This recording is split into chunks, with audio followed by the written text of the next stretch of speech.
প্রিয় দর্শক আসসালামু আলাইকুম। 7 দিনের নরসিংদী জেলা ভ্রমণ চ্যালেঞ্জে আজকে আমি চলে আসছি বীরশ্রেষ্ঠ মতিউর নগরে। আজকে আমি বীরশ্রেষ্ঠ মতিউর নগর ঘুরে দেখাবো, চলুন আমার সাথে।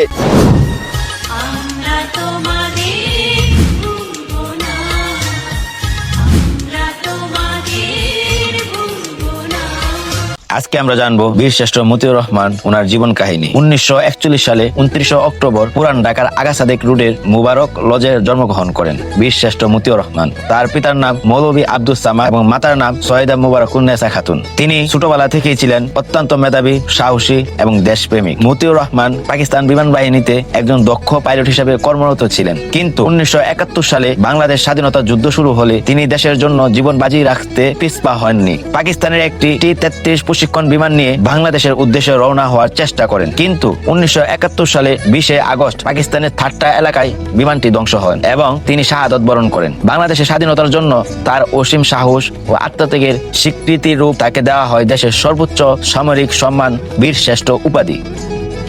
প্রিয় দর্শক, অনেকের ভিতরে কৌতূহল থাকে আর অনেকের আগ্রহ নিয়ে থাকে যাদের জীবন থেকে আমাদের দেশ স্বাধীন হয়েছে, তাদের বাড়িঘর কিরকম, তাদের কিভাবে চলাফেরা করতো, এটা আমাদের মনের ভিতরে কৌতূহল জাগে। তো সেই সূত্রে এখন আমি আছি বীরশ্রেষ্ঠ মতিউর রহমান এর পিতৃনিবাসী বীরশ্রেষ্ঠ মতিউর নগর রায়পুরা নরসিংদী। উনার বাড়িটা আপনাদেরকে এখন একটু সংক্ষেপে ঘুরে দেখাবো, আর চলুন আমার সাথে।